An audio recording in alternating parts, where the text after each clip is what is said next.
Brainiacs, I'm Kristen Conger from Stuff Mom Never Told You, here to tell you about where the word hamburger came from, because guess what, y'all? It don't got no ham in it.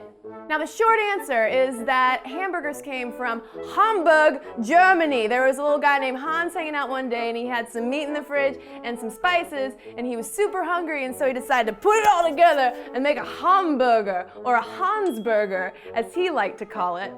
Unfortunately, that is not actually where hamburgers came from, but I like to think of a man on a mountain eating a hamburger way back in the day. No, but there is something about Germans and loving barbecue foods, because not only is Germany the home of hamburgers, it is also the home of hot dogs, because hot dogs were invented in Frankfurt, Germany, aka Frankfurters, get it? Yeah.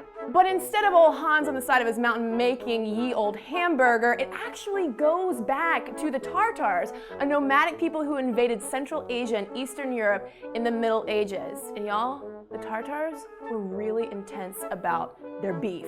They ate it raw, hence the name steak tartare, and according to one account, they tenderized their beef by putting it between the saddle and the horse as they rode. This is stuff that's straight out of Game of Thrones. George R.R. Martin, take note. You should put that in your next book. Now, the Tartars then introduced the food to Germany, and then the Germans took the beef, spiced it up, and then fried or broiled it, and thus we have the Hamburg steak. Now, when German immigrants then came over to the United States, they brought their Hamburg steaks with them, along with some clothes and pictures of loved ones. Now, it showed up on New York City restaurant menus in the 1880s, and in no time at all, hamburgers became a sensation as sandwiches at the 1904 World's Fair in St. Louis.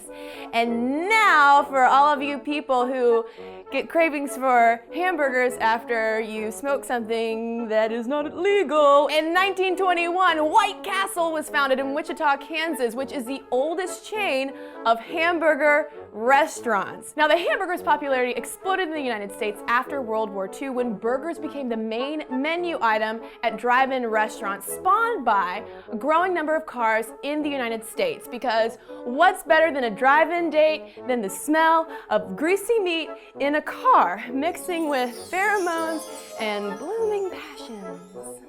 Now, speaking of fast food chains, McDonald's started also as a hamburger stand in San Bernardino, California, and spread the hamburger around the world for better or worse for our bodies. The world's largest restaurant chain, McDonald's, has more than 26,000 restaurants in 119 countries and has served billions and billions of hamburgers.